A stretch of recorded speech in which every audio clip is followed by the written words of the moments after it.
Hello again, everybody. Welcome to the post-game show from the 2021 U.S. Open here on Bowl TV. Holy cow, an amazing show on FS1. One pin victory for Chris Vi over Jacob Buttroff, coming down to the final shot, the fill ball. Unbelievable. Chris Vi, a major champion now on the PBA Tour, his first career title. Unbelievable show. Everything just crazy. Wow. Post-game showtime, folks. So we're going to talk to Chris in a little bit. We're going to talk to Anthony Nyer as well. Let's bring in the Bowl TV crew, though, for some initial impressions. From Reno, let's bring in Jason Thomas first. Wow, what a show. I can't, to quote, from the Kirk Gibson home run, I can't believe what I just saw. I mean, we saw a 7-10 conversion. We saw just an unbelievable finish. Nothing that I predicted went the way I thought it would go. It was just absolutely wild, and what an amazing show. Next, we'll bring in Matt Cannizzaro, remote from Texas. Matt, hello again. Hello, guys. 100% agree. That was unreal. It's all you can hope for from a major championship. Congratulations to Chris Vi, but you definitely have to feel for Jacob Buttroff. 3 times the runner-up at the U.S. Open, was in position to at least force the roll-off, but couldn't get it done this time. But looking forward to hearing what Chris has to say about finally getting a chance to hoist that trophy. Final member of the Bowl TV team, Inside Bowling's Mike Flanagan. Mike, welcome in. Yeah, it took the words right out of my mouth, Matt. I really feel for Jacob Buttroff right now. I'm actually looking at him off camera. I'm almost tearing up just watching the guy. This one has hit him really, really hard. When he made that shot in the 9th, horrible shot. I mean, I think he would tell you he totally sprayed that one out to the left. Leaves the 3-7-9, gets the count, sits down. You could see him dejected. But then when Chris gave him that opportunity to step up and throw 3 in the 10th, the first 2 shots Jacob threw, you couldn't have thrown them any better than that wicked messenger on the second one. And then he just made a bad shot again. Really feel for the guy. I mean, I think that's what I'm feeling here on the ground more than anything else, more than Chris winning, kissing the trophy, having a great week. Aaron Smith, you picked him on our fantasy game. Congratulations on that W there, buddy. I think Jason Sterner, if he gets through that first match, I think he would have had a chance to maybe bowl for the title. But he ran into a buzzsaw with Christian Azcona, made that one bad shot. But from the ground here, it's all about Jacob Buttroff for me. Understandably so. As you mentioned, a third time the runner-up here at the U.S. Open. A different way bowled a fantastic game against Anthony Nyer to advance and really look locked in early on. Obviously you talked about the 9th frame, but to have that second chance and to let it slip away has to be heartbreaking right now for Jacob. Yeah, I agree. I mean, we talked about it. We thought he would get I thought he would get the monkey off his back today. Aaron, you actually did pick Chris Vi, so congratulations on getting one right this week. But no, it's going to be tough, and he's going to remember that shot in the 9th for a long, long time to come. Those are the kind of shots that haunt you.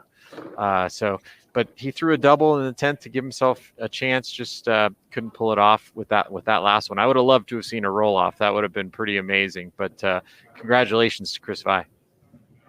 Certainly so. And as mentioned at the top of the show, we will have Chris joining us. So for the moment, we're just getting some instant reactions. Of course, taking a look at the stepladder final, Christian Azcona, 2-pin victory, 258 to 256 to kick things off against Jason Sterner. Very high scoring in the opener, but we saw things start to tame down a little bit there. Anthony Nyer, the 18-year-old standout coming in game 2, looked poised, looked cool, calm, and collected. 236 to 200 win over Azcona to move on to the semifinals. And, Randy broke it down pretty well during the semifinal match. Jacob being to the right seemed to create some trouble, but we had a moment, folks. We had a moment. We had the 7-10 conversion, the first time since about 1991, I believe the number is, the 4th time ever on TV. It was electric. The place went nuts. Rob Stone lost his mind. So all of that was pretty fantastic. But we're going to talk to the young man here after his performance here. So let's welcome in Anthony Nyer to Bowl TV. Anthony, hello again, sir. Hello. So you got to tell us how much fun was that experience for you?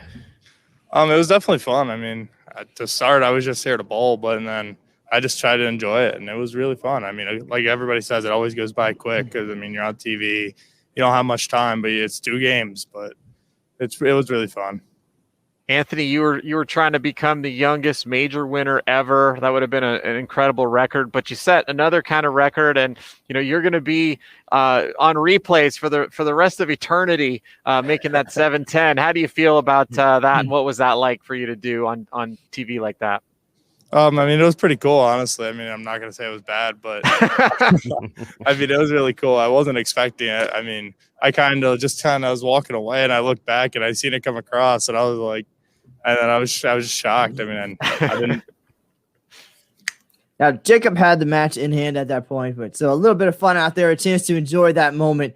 What do you take away from this show as you continue with your rookie season and try to finally get there and match your dad in the winner's circle? And I imagine this had to be a huge learning experience as much as it was enjoyable for you. Oh, yeah. I mean, during qualifying and everything, you just kind of bowl them. But when you get to the TV, it's a little different. I mean, the lanes transition quicker because of the lights and everything. And I'm starting to learn that now because that's not stuff without experience. I mean, you got to have the experience to learn that stuff. So now that I get that, I see it. So I'll use that knowledge for future when I'm back. How does this TV experience compare to twice winning junior gold?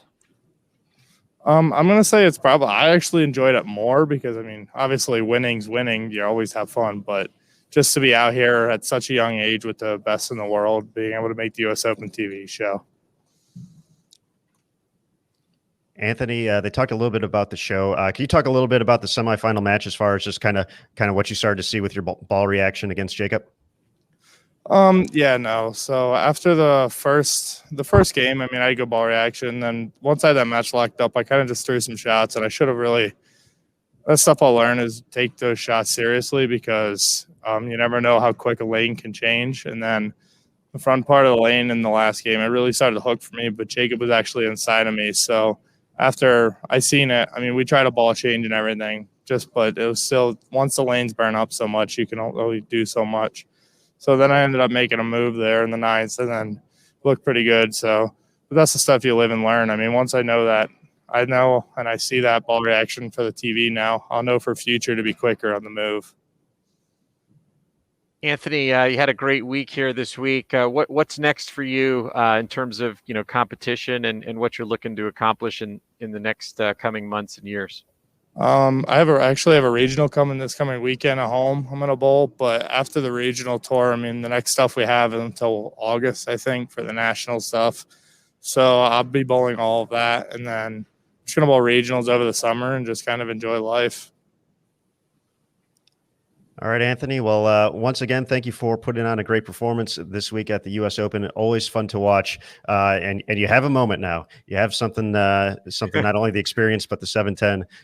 It was pretty awesome, pretty fantastic. I'll admit I'm the only one here at the International Bowling Campus. I was watching it and I yelled, and it just echoed throughout the whole place. I was so excited.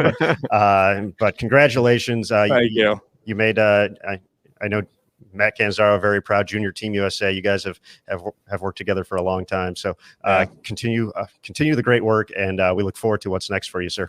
And congratulations on probably making Sports Center. I would guess you're going to be on that tonight too. So. Hopefully, I mean, that'd be cool. All right. Thank you guys. Thanks, Anthony. Thanks, sir. All right, folks. Anthony Nyer joining us here. That's a great point, JT. Yeah, that's top 10 material all day, every day. Absolutely. Unless there's like 9 holes in one at the Masters golf tournament today, that's going to definitely be on there. That's my number one. All right. That's it was just so great. It was so cool. I literally, like, you walk in, I was sitting downstairs and I'm, not realizing I'm in a massive building, and all of a sudden I saw it flying. And I just started yelling, and all of a sudden I just started echoing. I'm like, "Oh yeah, this is." But wait, there's nobody here, so it was okay. It wasn't too awkward, but yeah, such a great moment. As you mentioned, just kind of losing the look against Jacob to fall in that semifinal match to set up the championship tilt. Vi versus Buttriff, coming down to the last shot.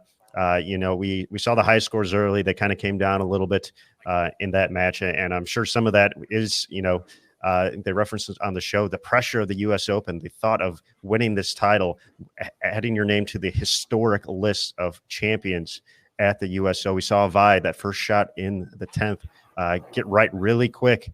That could have been the same fate as Jacob had in frame number 9 with the 379. That could have been 2-8-10 all day. So, catches the hit, leaves a makeable spare, but absolutely dead nutted that final shot to bring to force the tie situation. Yeah, and you got to give it to Nick Hoagland, for thinking through these patterns, right? I mean, he thinks through the transition, he thinks through the righty lefty, he thinks through the different styles, but I think what he may have thought through the most, and what was so amazing, was he knows that when you need a strike to win the US Open, you're going to be amped up. And so the key on the pattern today was staying soft. And I'll tell you, it was tough coming down the stretch. Both Jacob, both Chris, and we're going to get actually a chance to talk to Jacob here, which I'm really looking forward to. And it tells you what kind of person he is to come in and talk to us. But you got to hand it to Nick Hoagland for forcing the players to have to do something that they were very uncomfortable with when it came down the stretch to win a U.S. Open. I agree, and we're going to go ahead and bring in Jacob now. Jacob, welcome back. Just an amazing performance this week, but we're heartbreaking way to have it end. But just some initial first thoughts from you.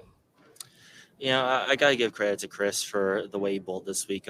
He qualified, I believe, 16th going into match play. So the fact that the run he made, I mean, it was hands down impressive. I bowled a great game against Anthony, and I knew I was going to run into some transition troubles when I finally got a second game in. And, it's quite unfortunate that, I couldn't have that one game, when I was the top seed. But, like I said, hats off to some amazing bowling by Chris. And, just hopefully one of these days I can win by a pin and not lose by a pin. Jacob, let's talk about the 9th frame. I just talked about it on the show. It felt like, the key to bowling well today was keeping the ball speed down. What happened on the 9th frame? Was it a little fast, or did you just miss a little bit left? Yeah, I just got a little amped up. I know in that situation I was up in the match, but like I said, I just got a little amped up. I know that was the tricky lane between the two lanes for me. So unfortunately, I just didn't make the best shot, and I did exactly what I didn't want to do, and it just happened, unfortunately. Jacob, Chris gave you the opportunity to throw a couple strikes up there. Just talk us through the 10th frame, your experience, knowing what you had to do.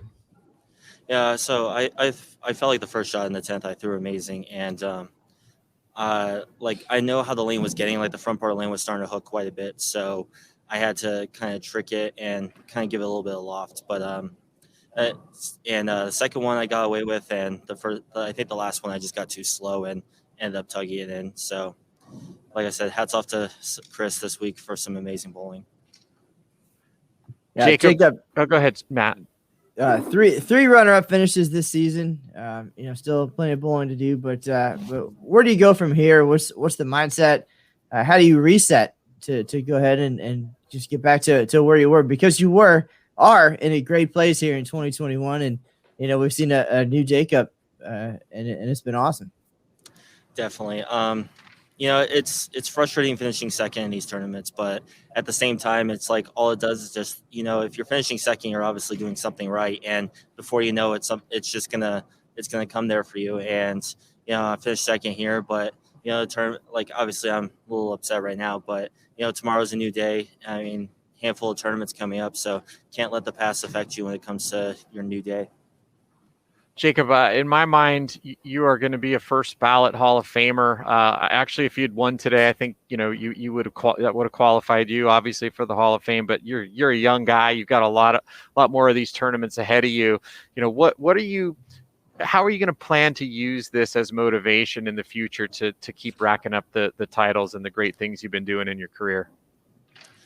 For starters, I just use like the fact that I finished second in the U.S. Open 3 times, and that if there's one tournament that you want to finish second in, at least it's, one of the most grueling tournaments you could bowl. So, like, I just use all the past, like all the success from my future when I bowl, and it motivates me for every tournament I bowl. Well, Jacob, we will let you go now, but congratulations again on another phenomenal week here at the U.S. Open, and we'll be rooting for you down the road with the playoffs and everything else coming up. So, sir, until we get to see you next time, continue just to bowl well, and we can't wait to see what's next for you. Thank you guys for having me. And Jacob, I just want to say the fact that you came and did this interview put you in my Hall of Fame. It just shows what a class guy you are. I really appreciate it. I appreciate all the help that you guys do for this, trying to just go out there and ask the bowlers what their mindset is. Thank you guys for everything. Thanks, Jacob. Thanks, Jacob. All right, guys. Jacob Buttriff graciously joining us after a heartbreaking defeat, 214 to 213, a chance to tie it.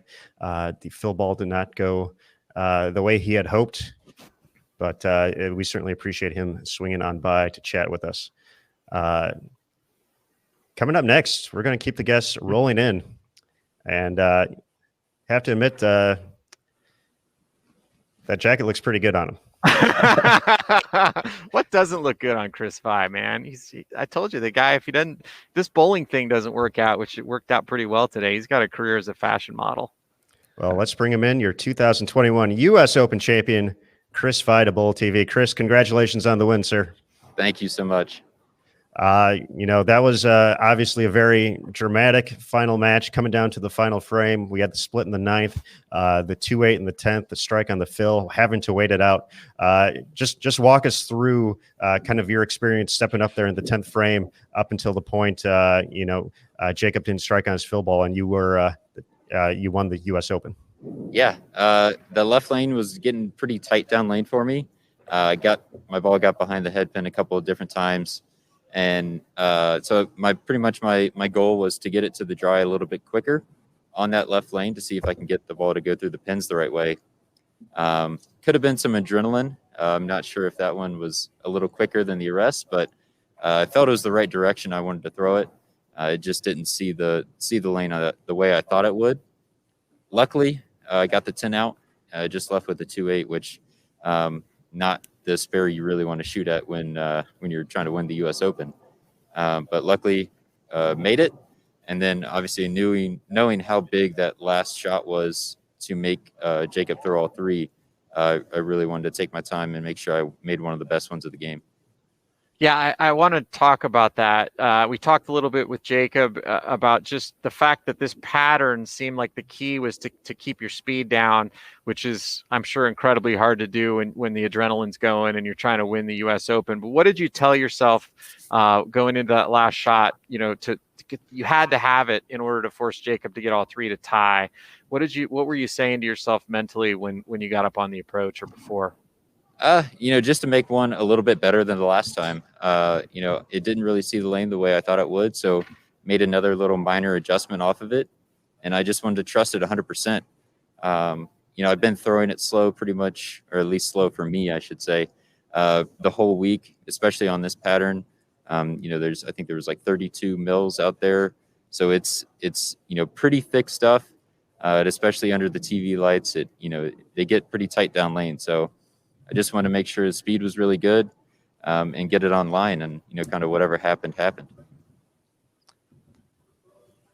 Now, Chris, when you got to the moment, obviously, I'm sure 1,000 things racing through your head as Jacob went up there preparing for a roll off. But we saw it on FS1, the moment when he did not strike, and I feel just a full 2 weeks of bowling at such a high level just kind of all sink in, and you got to enjoy that moment for a quick second. Just your initial thoughts, realizing, holy cow, I just won the U.S. freaking Open. Yeah, I fully intended to bowl a roll off. Jacob's been bowling incredible, not just this week. I mean, for years now, and I know he had a pretty good look, especially on that lane. I think the only time he had missed, I think he had that 8 pin. So fully anticipated bowling a roll off. So I was just trying to mentally prepare myself for that. And then, obviously the last shot when he didn't didn't strike. It was just kind of a holy crap. Like it actually happened. Chris, obviously we talked and you said you've been knocking on the door for a while, a bunch of major TV appearances, finally are able to win. I think we've predicted for a long time that you're going to be a big star out here and have a great career. But what does this win mean in terms of opening up the floodgates to future success? Yeah, I hope it leads to many more titles. I've always told myself all these shows I've made in the last couple of years, they haven't really gone the way I've wanted them to. I feel like I've bowled pretty well on the shows, just haven't really won too many matches. And I just told myself, keep putting myself in that position. Eventually, it's going to happen. Eventually, you're going to have enough to be able to win one of these. And obviously, today was that day.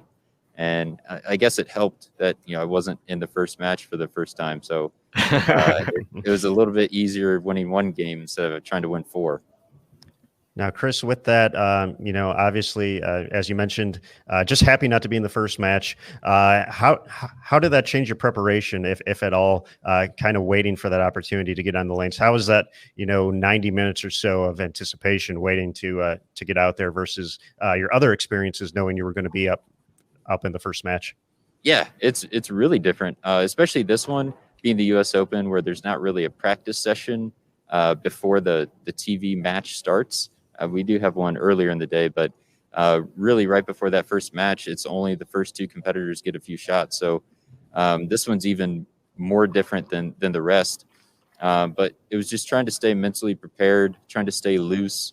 I pretty much practiced for all the TV breaks. I was giving myself enough time to not over bowl, but still make sure that body stayed loose. I wasn't stiff or anything like that. Yeah, it was definitely different, but my ball reps really helped me stay mentally prepared. Kind of let me, be a little loose, not necessarily talk about bowling for the whole 90 minutes. Yeah, just try to keep my mind off of it a little bit until we really needed to get to business. All right, one final question for you before we let you go. I know there was a lot of talk pre-show about urethane versus reactive, and urethane was the choice on the show. But how close was it when it got down to it? Once you saw kind of how Christian had broken down the lane, was there any chance, or was it going to be urethane all the way? It was probably 80% urethane, but with the end of that game, if I had to bowl another game, it's 100% reactive. It just wasn't really seeing the lane the correct way. I felt like I made some pretty good shots. It wasn't going through the pins, so kind of like what I've talked about before. And that's kind of was my key to switch to reactive. Obviously, it's hard with, a frame or 2 to go when you have a chance to win to just blindly ball change. I felt like I could at least, stay clean or maybe happen to throw a double there. So luckily it worked out, but definitely if I had to bowl another game, it would be a reactive for sure. Well, Chris, congratulations on your first title, the U.S. Open. You're a major champion on the PBA Tour. We're certainly all proud of you. We've been watching you grow as a player over the course of what feels like many years now. So I remember watching you at Junior Gold in 2009. So it seems like forever. But it's been fun to watch the progression. The run has been spectacular, and you got the green jacket now. Hopefully you wear it throughout the streets of Reno for the rest of the day. I would, if it was me, I'd wear it on the plane too. Yeah, I think I'm flying home with it. Yes, that's what we like to hear. But just congratulations again on a phenomenal couple of weeks in Reno, and enjoy the moment, sir. You earned it. Thank you so much, guys. I really appreciate it. Congratulations, Chris. Thanks, Chris. Thank you. All right, guys, there we have it. Our champion, Chris Vi, looking good in green, a major champion on tour. So awesome of all 3 players to be so accessible for us here right after the show. We literally started this just minutes after it was all said and done. So very appreciative of all them coming in. Let's bring in Mike one more time as well for some thoughts and feedback. Yeah, guys, I think the theme that I've been telling all the players here as they exit is thanks for all the access this week. We've had up close and personal access, like you just said, to to damn near all the players this week. Nobody's denied an interview or anything for the vlogs that we produced or coming on here. So hopefully the fans out there really enjoyed seeing this event without being allowed to have any fans in here. So hopefully we were able to deliver for everybody, and I've just enjoyed the living, out of working with all of you guys. So it's been a blast, folks. And if you've liked the content you've seen on Bull TV, remember our $49.95 promo for 1 year is still available. It's not going to be available for much longer. Just a couple more minutes. We're going to end the show here soon, and then it's going to be gone. It's going to go back to $79.95. So pick up a year of Bull TV. Last chance, folks. This is your last chance. And to see everything coming up on Bull TV, check out this promo, and then we'll be right back. All right, folks. Once again, this is going to be your last opportunity. Head over to bulltv.com, create a login if you haven't had one. You could watch the rest of the show as well there. And all you have to do for right now is go to Join Bull TV. You'll see it on the navigation. That's where you can pick up the $49.95 special, but not for very much longer. So after the show, it's basically going to be gone. Last opportunity. And guys, we've had a lot of fun this week. Mike, as you mentioned, and it's been so much fun to just interact, have a good time. It's been some long days. Let's admit it. We've had some long days. We've gotten a little crazy from time to time, but you got to have that during 24 games of qualifying. That's bound to happen. You got to let loose a little bit. And we had some fun prior to the start of the U.S. Open. We had a fantasy draft. We each picked 6 players along with us 4, and then Stu Williams, who competed at the U.S. Open, and then USBC Executive Director Chad Murphy. We picked our teams, and we had a giveaway tied to that based off of which team won. We were going to be giving away Sony wireless headphones to one person who submitted an entry, randomly selected. So we're going to bring up the results. And even though I was the one who picked Chris Vi, and he won the tournament, JT is your winner, folks. Jason Thomas with 177 points. Once again, this is based off of their final finish. First place overall, Stu Williams second at 191. Valiant effort by my guys. Chris Vi taking the win, but 205 for me. Chad at 219, Matt at 266, and Mike 286. So that means for Team JT, well, first, all the folks who picked JT, give yourself a round of applause. People. And the winner of the Sony wireless headphones is Rebecca Colby. So, Rebecca, congratulations. Thank you for participating. Thank you for sending that in. You didn't pick my team, but that's okay because you picked the right team. So, Rebecca, our marketing team will be contacting you next week to pick up that grand prize. So, congratulations. Thanks again to everybody who participated. It was fun. It was fun to keep track of the players. It's also the same reason why I don't play fantasy football anymore. But it was a good time. So, congratulations, JT, and congratulations, Rebecca, on winning here on Bull TV.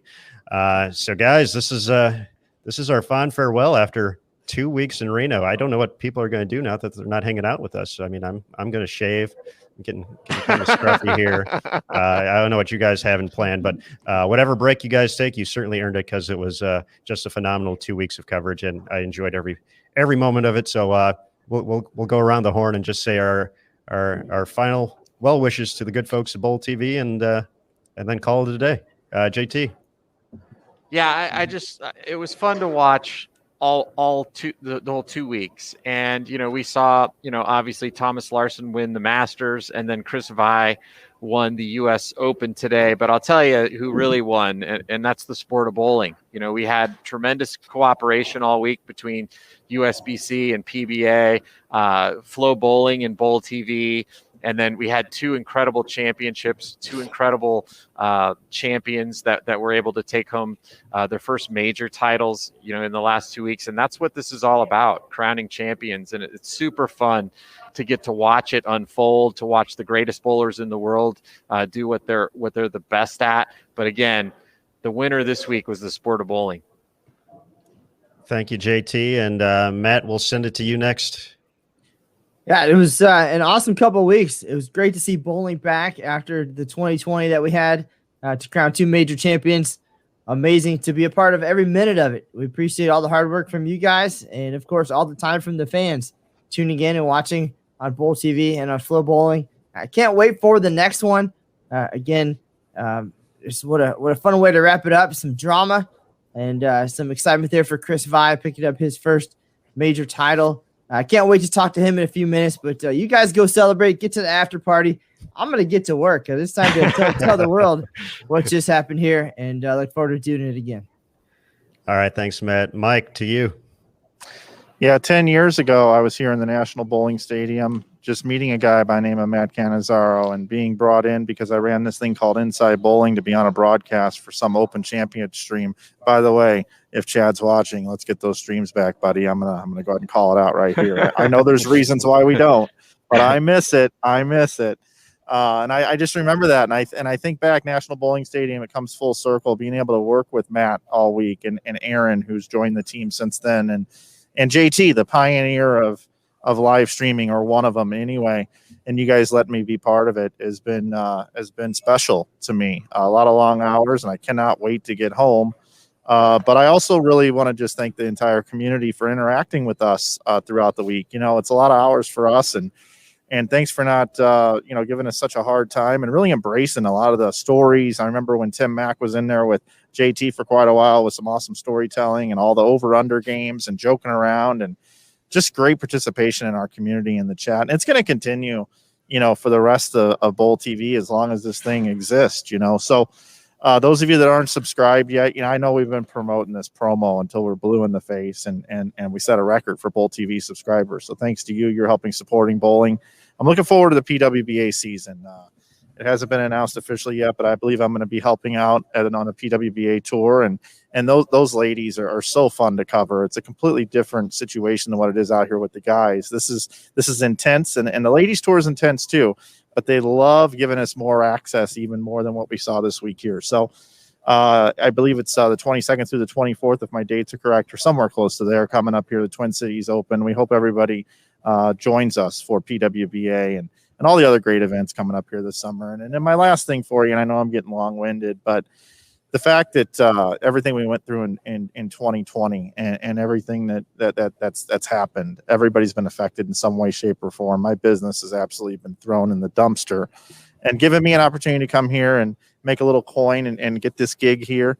I like the fact that the events are back. We just had a U.S. Open, we just had a Masters, and now we're going to have PWBA. So to everybody out there, as they're getting vaccinated and as this COVID thing eventually comes to a close, let's celebrate it, and let's get out and let's promote bowling, and let's get out and see our proprietors, and let's go eat a hamburger in their bowling centers, and let's take our family bowling, and let's have a birthday party there. So that's really the thing that I take away as well. I cannot wait to come on these airwaves and not have to have this mask on. There's my face.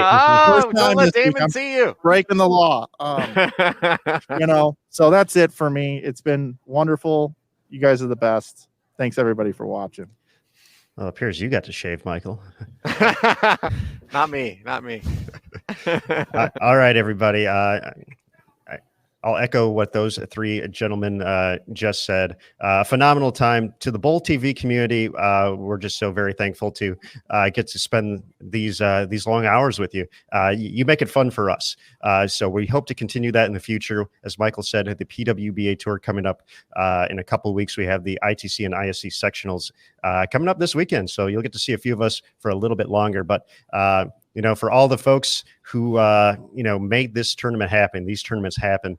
So we just got to say a big thank you to the USBC, BPAA, Kegel, the official lane maintenance provider, for the USBC staff on site.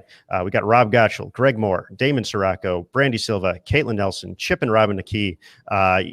We've been here every day. They've been there every day, making sure the players are safe, the tournament is run well, and everything. So big thank you to them.